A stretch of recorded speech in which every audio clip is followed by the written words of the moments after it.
Selamat pagi Sultan Bepom, kembali lagi di Kudapan Batman, kupas tuntas dan pantengin informasi obat dan makanan di BPOM di Depok. Bersama saya Disa Mati Sapana yang akan menjadi host di sepanjang podcast kali ini. Tentu saja saya tidak sendiri teman-teman BPOM, saya ditemani oleh narasumber kita pada hari ini, Ibu Riana. Halo, selamat pagi Ibu Selamat Riana. pagi, Rita. Boleh sapa-sapa dulu ke Semeton BPOM? Oke, baik. Hai, Semeton Bepom. Selamat pagi. Kenalkan, nama saya Putu Riana Swastari Rahayu. Saya salah satu ketua tim di Fungsi Infokom untuk program prioritas nasional. Baik, selamat datang. Terima kasih Ibu Riana. Terima kasih, Rita. Oke, sebelum kita bincang-bincang nih Ibu, saya mau tahu dong apa sih peran dan fungsi Infokom tersendiri dalam pengawasan pangan di Bali ini, Ibu? Baik, fungsi Infokom adalah berperan dalam pengelolaan komunikasi, kemudian mengedukasi, dan memberikan atau penyampaian informasi publik terkait pengawasan obat dan makanan, khususnya untuk meningkatkan pemahaman masyarakat itu sendiri terkait keamanan pangan. Wow, berarti pengawasan pangan itu sangat penting ya Ibu di Betul Infokom sekali. ini. Oke, untuk itu ada nih Bu pertanyaan nih, sahabat BPOM pasti penasaran nih kenapa pengawasan terhadap jajanan sekolah khususnya itu menjadi perhatian penting bagi BPOM itu. Baik, karena anak-anak merupakan salah satu kelompok yang sangat penting ya untuk diperhatikan karena anak-anak ini kan adalah generasi penerus bangsa. Jadi untuk mewujudkan nanti anak-anak yang sehat dan berdaya untuk Indonesia Emas tahun 2045 nanti, begitu. Jadi karena anak-anak itu kan biasanya mengkonsumsi jajanan itu kan di kantin sekolah, kemudian di pedagang di sekitar lingkungan sekolah. Jadi bagaimana kita menjamin keamanan pangan dari jajanan tersebut, karena apa yang mereka makan itu tentunya akan sangat berpengaruh untuk kesehatan dan tumbuh kembang anak-anak itu sendiri. Bener banget ya, Ibu. Saya setuju sama pendapat Betul. ini. Oke, tapi di samping pengawasan itu Ibu sendiri, apa yang jadi tantangan utama dalam pengawasan jajanan anak sekolah, terutama di wilayah Bali? Oke, baik. Nah, yang menjadi tantangan bagi kami, mengapa? Karena masih ditemukan ya, kebiasaan anak-anak atau siswa itu mengkonsumsi makanan yang tidak aman. Tidak aman, kemudian tidak sehat ya, karena tidak aman itu kalau sesuai nomenklaturnya, makanan yang aman itu adalah makanan yang terhindar dari 3 cemaran. Ada cemaran, ada bahaya kimia, ada bahaya biologis, dan bahaya fisik. Itu masih kita temukan. Kebiasaan anak-anak mengkonsumsi makanan yang tidak aman dan tidak sehat. Kemudian yang menjadi tantangan juga bagi kami adalah bagaimana pengetahuan dan pemahaman guru, juga pedagang di kantin sekolah yang kurang terkait keamanan pangan. Nah, kemudian kami juga menjadi tantangan kami adalah masih ditemukan, jadi pangan atau jajanan yang dikonsumsi itu mengandung cemaran biologis, kemudian cemaran kimia. Jadi itu masih kami temukan di lapangan, itu menjadi tantangan bagi kami. Kemudian juga ada bagaimana sekarang mungkin yang terkait MBG ya, ada risiko keracunan, juga itu merupakan tantangan cukup besar bagi kami. Dan yang menjadi tantangan juga adalah bagaimana lingkungan sekolah yang kurang mendukung praktik keamanan pangan di sekolah, seperti itu. Iya ya, bener banget. Nah, untuk itu gimana mekanisme pengawasannya Ibu biar bisa dilakukan oleh BPOM dan Masyarakat sendiri? Baik, kalau untuk pengawasan, karena kami di Fungsi Infokom, sifatnya kan pembinaan ya.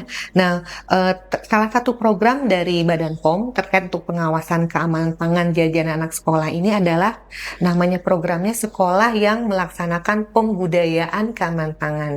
Jadi diharapkan keamanan pangan itu menjadi budaya perilaku di lingkungan sekolah itu sendiri gitu. Jadi di tahap awal kami ada melakukan advokasi lintas sektor namanya. Jadi memang budaya keamanan pangan ini tidak bisa secara mandiri kami lakukan, harus bersinergi dengan di sektor pendidikan dan sektor kesehatan. Seperti jadi kami melakukan advokasi.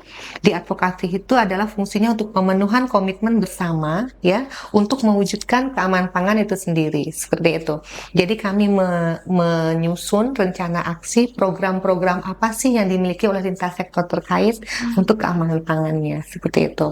Nah, untuk pengawasan juga kita melakukan ada pembinaan, pengawasan langsung ke kantin ya, ke kantin sekolah. Jadi kami ambil sampel, kami sampling. Nah, kami datang dengan mobil laboratorium keliling. Jadi kami sampling ya, kami sampling langsung kami uji di mobil laboratorium keliling tersebut dan hasilnya pun langsung kami sampaikan. Jadi kami lakukan sosialisasi, setelah itu edukasi baik kepada pedagang di kantin sekolah dan anak-anak. Ini loh hasilnya, seperti itu. Seperti itu bentuk pengawasan kami. Oke, berarti ada dicek ya Bu ya zat berbahaya tersebut. Betul. Nah, zat berbahaya itu apa yang menjadi fokus utama yang diuji pada saat itu? Baik, kalau untuk zat berbahayanya yang memang masih menjadi fokus sampai saat ini adalah pewarna.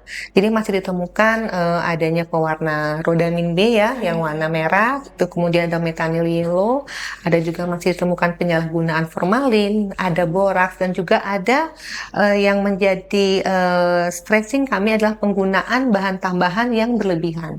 Nah, sebenarnya bahan tambahan pangan itu kan boleh ya, mau pemanis, mau pewarna, mau penguat rasa, pengawet itu boleh, tapi ada batas maksimalnya sesuai PP nomor 11 tahun 2019 seperti itu. Oke.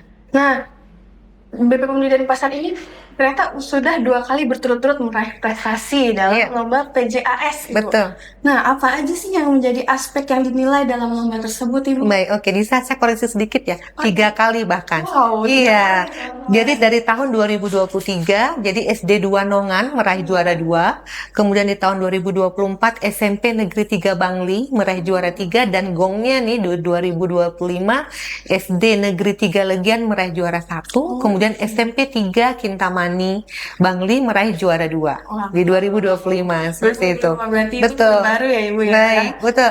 Jadi memang prestasi ini mungkin memang support dari tim super ya BPOM Denpasar, dan memang yang dinilai pada saat lomba tersebut ya tentu bagaimana implementasi keamanan pangan di lingkungan sekolah ya, kemudian dilihat juga bagaimana kondisi kantin, kemudian kondisi bangunan secara keseluruhan ya, dari gedung, kemudian lantai, dinding, bagaimana kondisi drainasenya, toiletnya seperti apa, kemudian tempat pencucian piring, kemudian toilet, tempat sampah, dan bagaimana pemasangan poster-poster keamanan pangan.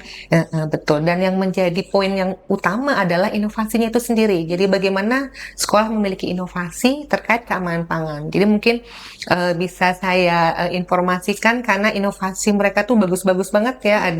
Jadi mereka melakukan podcast seperti kita ini, tapi terkait keamanan pangan. Mereka sharing. Gitu. Kan jadi kita sudah pelatihan kader, jadi kader-kadernya yang sharing materi terkait keamanan pangan, kemudian ada juga gerakan kantin sehat, mereka melakukan pengujian, jadi mereka sampling nih secara rutin ke kantin, memeriksa apakah makanan atau jajanan yang dijual itu sudah aman atau tidak untuk dikonsumsi. Seperti itu. Luar biasa ya. Iya betul.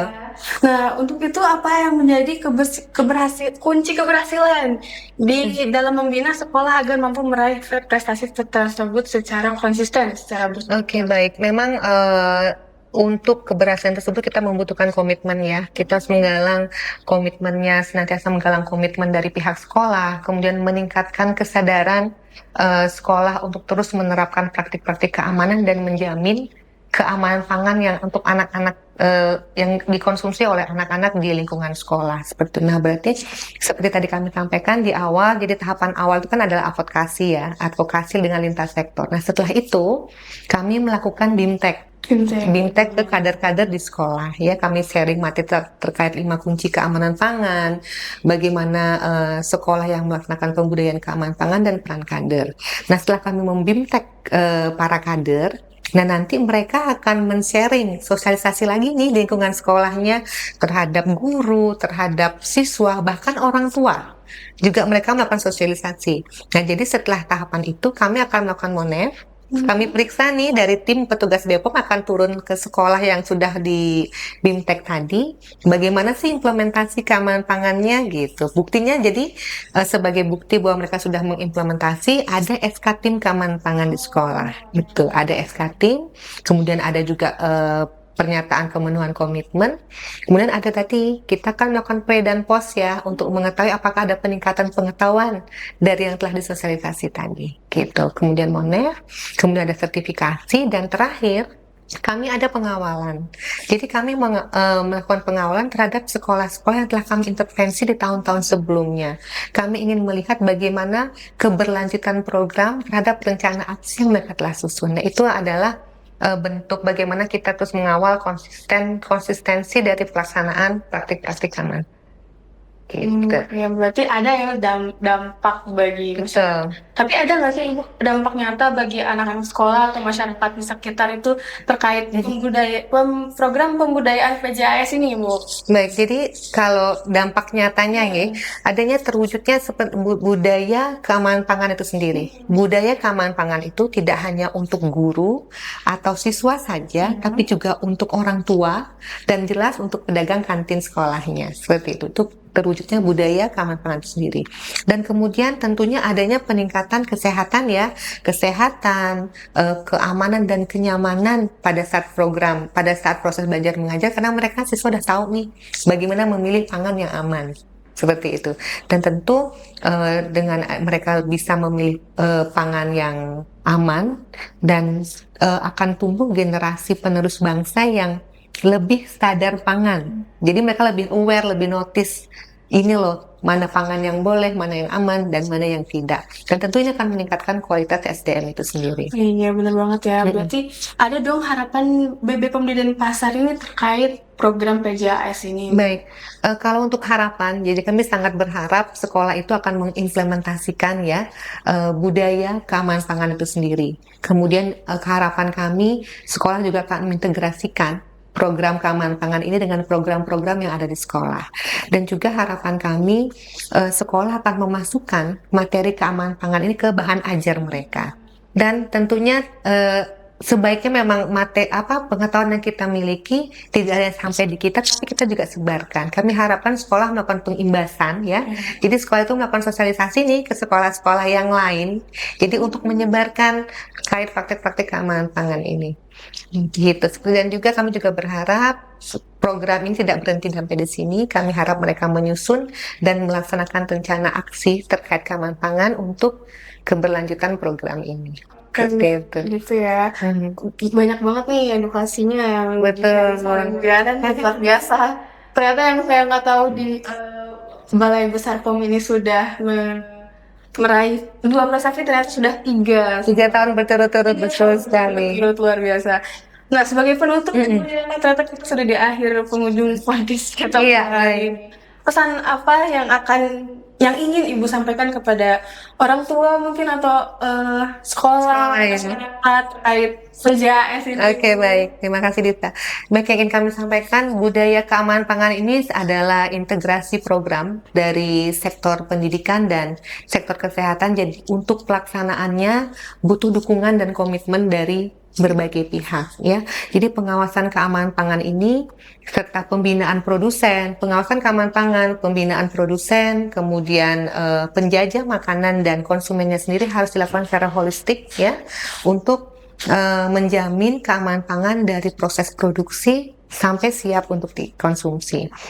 Kenapa tujuan kami mengintervensi PJAS ini? Karena untuk menjamin keamanan pangan dan memastikan anak-anak sekolah khususnya dan komunitas sekolah pada umumnya untuk memiliki sikap, kemudian pengetahuan dan perilaku yang baik untuk melindungi dirinya secara mandiri dari produk-produk yang tidak aman dan membahayakan kesehatan. Seperti itu. You are what you eat, bukan pangan jika tidak aman. Bukan pangan jika tidak Betul sekali. Jadi jangan konsumsi jika tidak aman. Betul. Apalagi belum terjamin keaslian BPOM. Siap. Oke, terima kasih Riana pada kesempatan Sama-sama, Dita. kudapan Batman pada hari ini. Itu dia penutup dari Ibu Riana. Oke, bersama saya Disa Macamana juga akan menutup podcast pada hari ini. Oke, terima kasih dan sampai jumpa di kudapan Batman selanjutnya.